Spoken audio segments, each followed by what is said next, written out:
Fait qu'on peut passer au niveau jaune. Qu'est-ce que ça veut dire, donc, le niveau jaune, donc le niveau de vigilance? Fait que, donc, comme on disait tantôt, qui est ciblé? Donc, à la base, on avait juste la biosécurité courante et les biosécurité d'urgence. Donc, on a souhaité que les gens puissent se préparer déjà à une. Donc, soit on est dans une transition vers des zones à risque préliminaire ou à zone de contrôle primaire. Puis là, c'est dans une situation où il y a un risque de contagion hein, qui a été déclaré. De ce qu'on voyait à ce moment-là, c'est d'après où il y a des oiseaux domestiques ou sauvages, puis où il y a la présence de l'une des 6 maladies qu'on a nommées. Encore là, on a le même type de section qu'on va voir comme on a vu comme celle qu'on a vu dans le protocole en situation courante, vert avec les mêmes objectifs. Donc, évidemment, on veut encore prévenir l'introduction des véhicules des personnes dans la cour et de gérer la matière organique, mais là, on va venir renforcer les mesures. Puis, il y a la même chose au niveau de l'accès du ployer et de la contamination croisée.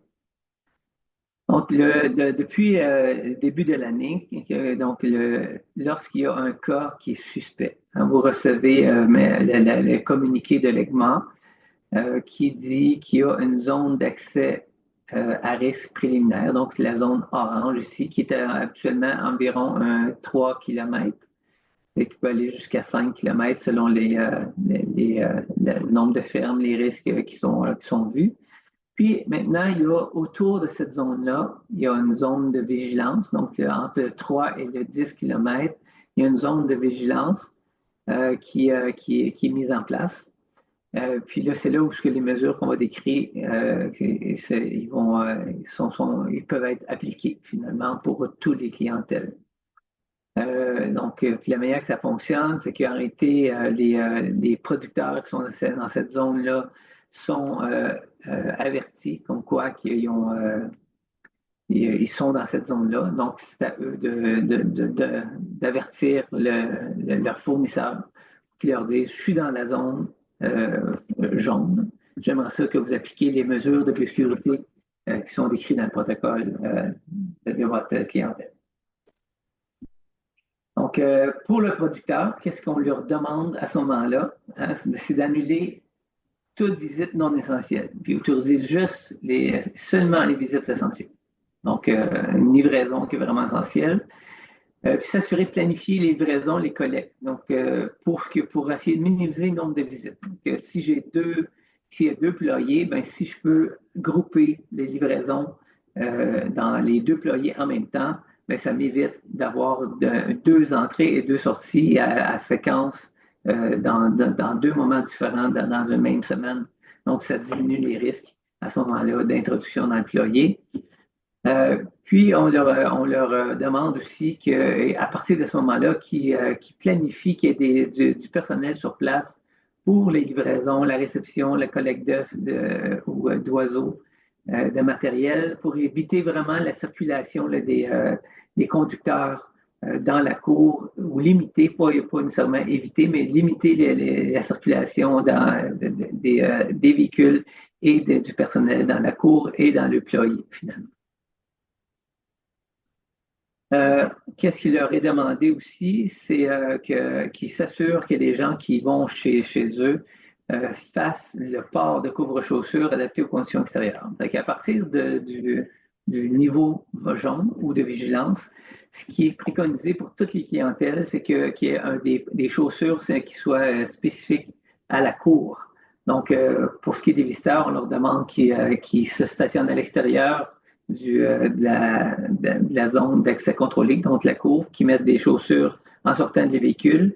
Pour ce qui est des conducteurs de véhicules de service comme vous, ben, en réalité, c'est qu'une fois introduit dans la cour, qu'il y ait des chaussures qui soient mises spécifiquement pour descendre et circuler dans la cour. Et donc, ça demande cette gestion-là d'avoir des chaussures là, qui sont ou des couvre-chaussures adaptées, qui sont spécifiques là, à chacune des cours dans lesquelles on va circuler. Puis, la même chose pour s'il y a des équipes de transfert, de vaccination, d'insémination, de capture partielle, on leur demande qu'ils s'assurent qu'il y a un port d'équipement de protection individuelle, comme qui est demandé aux visiteurs lorsqu'ils s'introduisent dans les ployers. Si on vient maintenant, qu'est-ce qui est écrit dans le protocole des véhicules de service, comme on fait toujours, donc s'assurer de mesures que le producteur pourrait avoir à ce moment-là, ou encore que le centre de service nous donnerait, qui pourrait être au-delà des protocoles ou de qu'est-ce qu'on a décrit dans les protocoles de biosécurité.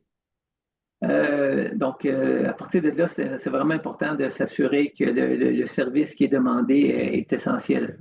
Donc, la situation vient de changer, donc on peut s'assurer que est-ce que ça doit être fait ou ça pourrait être reporté. Donc, ça nous éviterait d'aller sur un site qui serait plus à risque.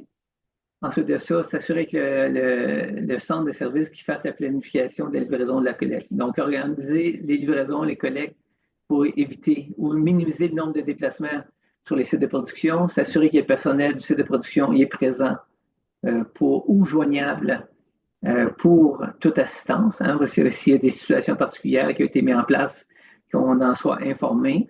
Ensuite de ça, demander qu'il y ait des équipements, du matériel qui soit présent si jamais on a besoin. Donc, arrêter, c'est d'organiser la livraison ou la collecte pour s'assurer justement de circuler autant au niveau des personnes, des véhicules ou des équipements, puis qu'on ait moins à gérer finalement à la sortie.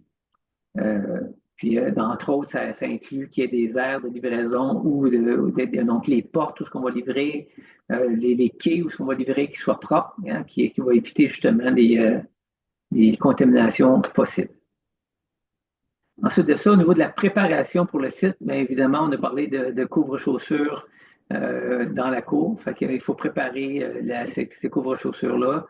Que ce soit des couvre-chaussures jetables ou encore des couvre-chaussures qui sont adaptées selon le type de travail que vous faites. C'est jetable, donc il faut penser aussi que c'est de ces jetables-là. Donc, ce qu'on propose dans les protocoles, c'est d'avoir des sacs noirs, donc des sacs de poubelle noirs pour tout ce qu'on jette. Tout ce qu'on rapporte, d'avoir des sacs de plastique transparents. Donc, ça permet une gestion qui est plus facile.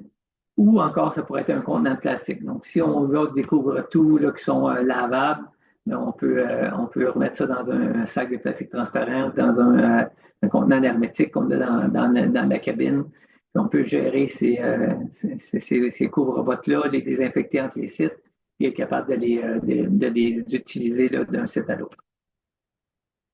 Ensuite de ça, au niveau de la cour, ben, c'est qu'est-ce qu'on avait préconisé tantôt. Donc, vraiment, s'assurer de respecter ce qui était dans le protocole vert, donc respecter les barrières, prendre un bon chemin, circuler lentement, puis éviter les trous d'eau, la boue, le fumier. Évidemment, dans le protocole du producteur, on va lui rappeler d'avoir une cour entretenue. Qu'est-ce qu'on ajoute finalement? C'est de s'assurer de minimiser les déplacements dans la cour, de se rendre directement au poulailler qui est ciblé. Puis de vraiment faire un effort pour éviter les ventilateurs, les entrepôts de fumier, puis les dépôts de cadavres d'oiseaux. Donc, essayer d'éviter les chemins qui seraient proches de ces endroits-là, qui seraient des endroits plus à risque de contamination.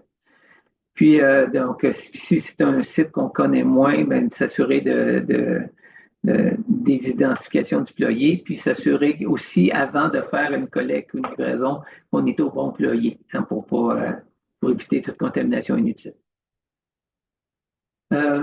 Donc, une fois rendu au site, au niveau de la cour, c'est tout simplement revêtir les couvre-chaussures à chaque sortie de l'habitacle du véhicule, puis avant de toucher le sol, procéder à livraison, collecte, puis enlever les couvre-chaussures avant de rentrer dans le véhicule.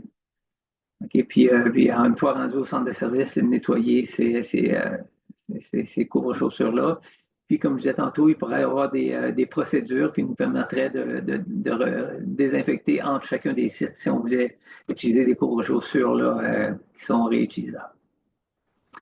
Ensuite de ça, à cette étape-là, c'est vraiment faire un effort de ne jamais rentrer dans les poulaillers.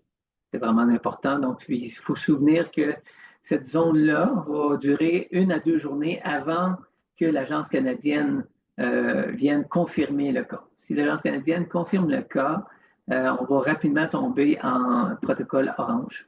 Hein, donc, c'est vraiment pas long là, comme application là, au niveau du protocole de surveillance ou du jaune.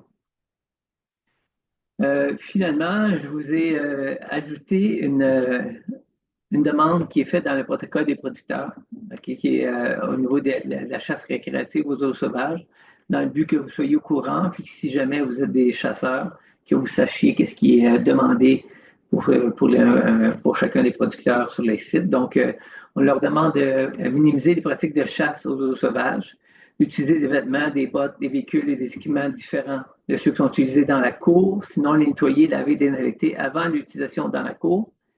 Puis, évidemment, proscrire l'introduction de toutes les prises de chasse, prises de chasse des oiseaux sauvages dans la cour.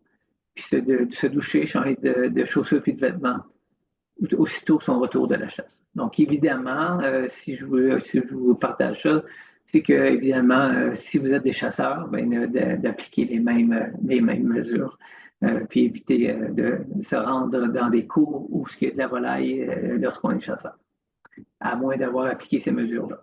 Donc, ça fait le tour du deuxième protocole.